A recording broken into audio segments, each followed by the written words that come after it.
nicaragüense tiene derecho a estar informado. Ahora, el podcast noticioso que te cuenta la realidad del país. Noticias, entrevistas, debates y lo más viral. Te lo contamos ahora. Bienvenidos al podcast de Artículo 66. Slich Villachica nos presenta un vistazo de los titulares que han marcado este día. Régimen de Ortega niega entrada al país a periodistas desterrados de Cuba. Monseñor Silvio Báez denuncia el terrible calvario de los presos políticos por la crueldad sin límites de la dictadura orteguista. Rosario Murillo se muestra impresionada por contagios de COVID en los países desarrollados. Iniciamos el podcast ahora, correspondiente a este miércoles 5 de enero de 2022. Las 5 del día. Las noticias más importantes.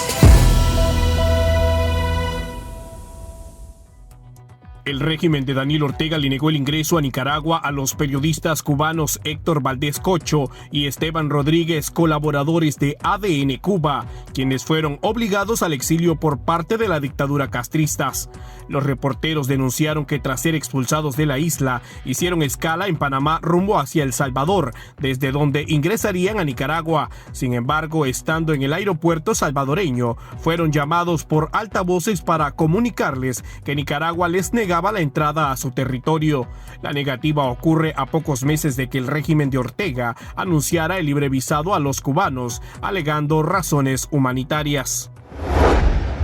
Monseñor Silvio Báez denunció este miércoles el terrible sufrimiento de los presos políticos en Nicaragua a causa de la crueldad de una dictadura inhumana. El obispo auxiliar de Managua envió un mensaje en Twitter tras conocer que los reos están sufriendo desmayos, pérdida de memoria, de piezas dentales y de peso, y aislamiento en las celdas. El líder religioso denunció que es un terrible calvario y una muestra de una crueldad sin límites de la dictadura. La vocera del régimen de Nicaragua, Rosario Murillo, arremetió contra los países desarrollados, alegando que pese a las dosis que han suministrado a su población para combatir el COVID-19, el virus continúa propagándose rápidamente en sus territorios, lo cual dijo le impresiona. Murillo resaltó que todos los días los nicaragüenses se cuidan aplicando las medidas que conocemos y aseguró que el 78% de la población tiene completo su esquema de vacunación. Organizaciones de salud pública y médicos independientes han señalado ocultamiento de cifras reales por parte del régimen. La policía del régimen hostigó nuevamente a las periodistas de Radio La Costeñísima, Kalua Salazar y Yaciela Barrera, cuando ambas comunicadoras realizaban cobertura periodística en la ciudad de Bluefields, alertó la Organización de Periodistas y Comunicadores Independientes de Nicaragua, PECIN. Según la denuncia, la policía incluso intentó entrar a la casa de habitación de Kalua Salazar. Sin embargo, la comunicadora no se encontraba en el lugar. La mañana de este miércoles se llevó a cabo la audiencia preliminar en contra de Bernardo Melesio Ruiz Chou, presunto autor del femicidio de la abogada Marta Alicia Robinson Aragón, de 35 años, ocurrido el 1 de enero en Bluefields, Caribe Sur. El acusado fue presentado en el complejo judicial de la ciudad, edificio que fue rodeado por un fuerte dispositivo policial, mientras los familiares, amigos y colegas de la víctima exigían justicia y cadena perpetua en las afueras del lugar. La defensa señaló que durante la audiencia el acusado no mostró arrepentimiento ni tristeza por el asesinato. La autoridad judicial admitió la acusación y estableció una audiencia inicial para el 18 de enero. El Pulso. Le medimos el ritmo a la realidad.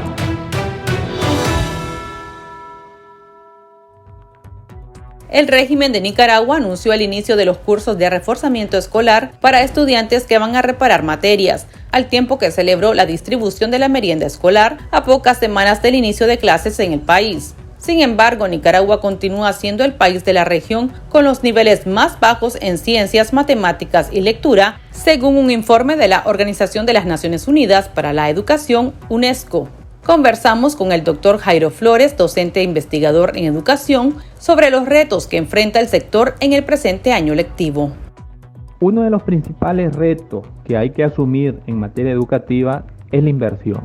Un país que no invierte en educación, lastimosamente, es un país que vive atrasado en desarrollo, atrasado en conocimiento y atrasado en los niveles que debe tener toda sociedad. Por lo tanto, elevar el PIB del 4.1 al 6, al 7 sería maravilloso, pero mientras no se le dé la relevancia e importancia a la educación en un país, difícilmente se obtendrán elementos capaces de enfrentar los retos que tiene la vida. Por lo tanto, el primer reto que tenemos es la inversión que puede existir en materia educativa en Nicaragua. Y eso lleva de la mano los otros retos. Por ejemplo, el reto número 2 sería aumentar el salario de los docentes. Sería maravilloso que el docente se equiparara con los salarios a nivel centroamericano. Eso ha salido en muchas políticas, muchas veces campañas de sindicatos, pero la realidad es otra en Nicaragua. Los docentes ganan muy poco, ellos tienen que tener un segundo o un tercer trabajo para tratar de solventar los 15.000, 16.000 córdobas que cuesta la canasta básica y sobre todo los estudios de sus hijos de igual manera. Por lo tanto, el reto número 2 sería aumentar el salario de los docentes, que en estos años pues, ha estado estancado. El reto número 3 sería ofrecer una educación que responda a la realidad contextual que tenemos en el país. No podemos seguir usando currículos de otros países, por muy bonitos que parezcan, pero la realidad contextual de Nicaragua es diferente. Tenemos que adecuarnos a lo que realmente necesita el país y en base a ello ofrecer una oferta académica, una oferta de carrera acorde a esa realidad.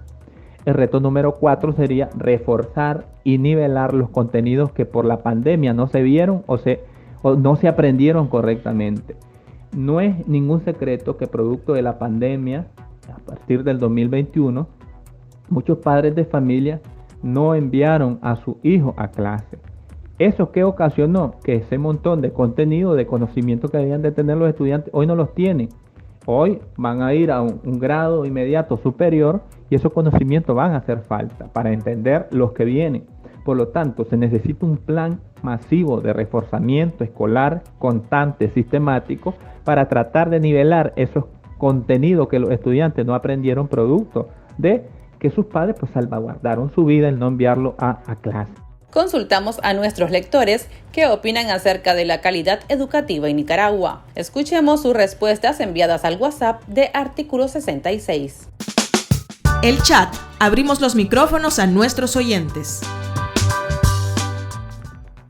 Lo que en los colegios públicos practica, impulsa y ejecuta el dictador Ortega Murillo a través de sus borregos y borregas que tiene el Ministerio de Educación es adoctrinamiento ideológico, personal y en su plan maquiavélico como una organización criminal que es el FSLN encabezado por el señor Ortega y todo lo que el aparato de educación estatal es para ellos, para Ortega y Murillo y su camarilla, adiestramiento a la niñez, que eso es una violación a los derechos humanos de menores de edad y la calidad de la educación en el colegio público hoy en día, desde que el señor Ortega llegó al poder de nuevo, es lo más corrupto y contaminado. Ha decaído en todos los niveles.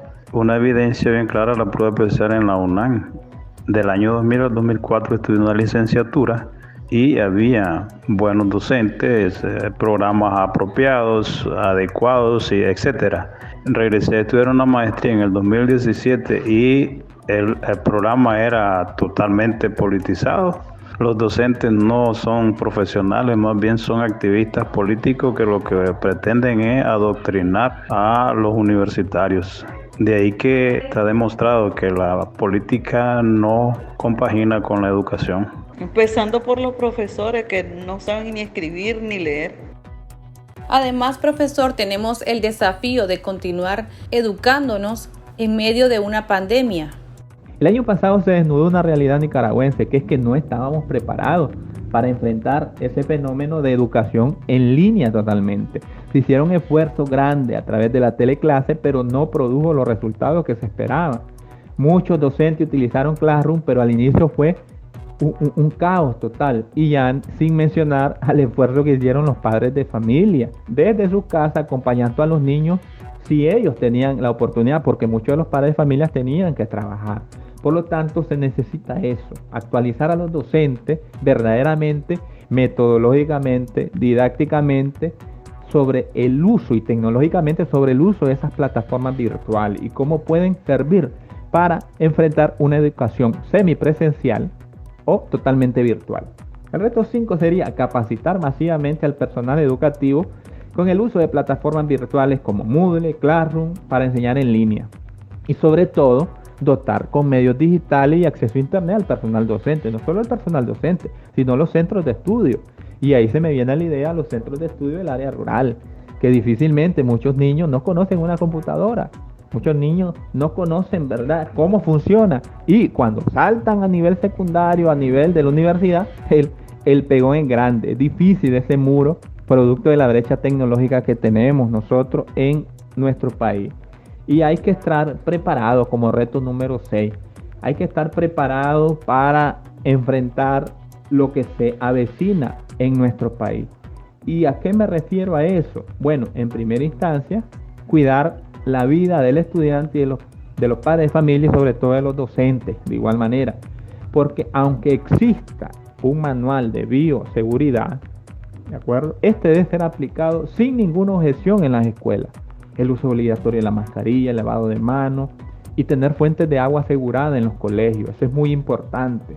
Uso de alcohol gel y sobre todo no aglomerar en una aula a 30 o 40 estudiantes, que eso es lo normal que sucede en escuelas superpobladas de estudiantes, que un docente atiende a 30 o 40 estudiantes. Entonces, cuando eso sucede, todo el manual o el plan de bioseguridad se viene al suelo. Entonces hay que tomar muy en cuenta eso, porque la vida del estudiante, del padre de familia y de los docentes es muy importante para todos nosotros los nicaragüenses, ¿verdad?, que pensamos primero en su salud y no en otros aspectos secundarios.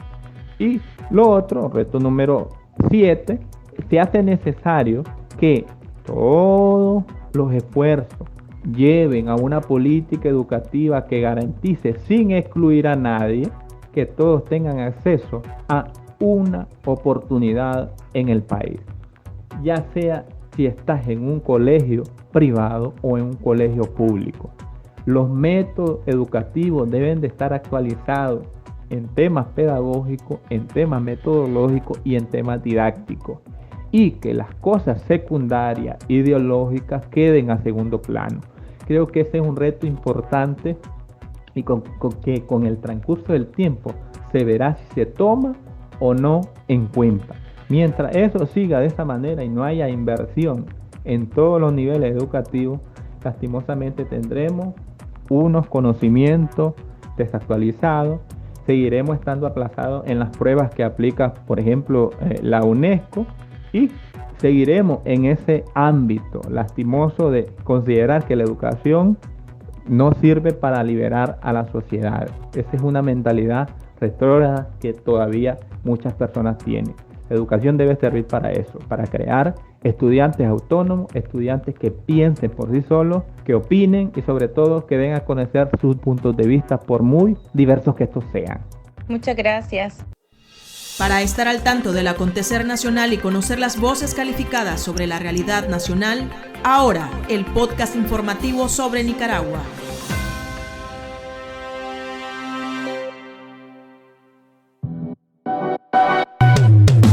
Tendencias, la viralidad de las redes sociales. La variante Omicron del coronavirus ocupa ya el 95% de los casos de COVID en Estados Unidos, donde los contagios se han duplicado en la última semana. Autoridades sanitarias del país informaron que la media de casos al día en la última semana ha sido de 491.700 contagios, un incremento del 98% respecto a la semana previa. Estados Unidos sigue siendo el país con mayor número de contagios y muertes por COVID-19 en el mundo.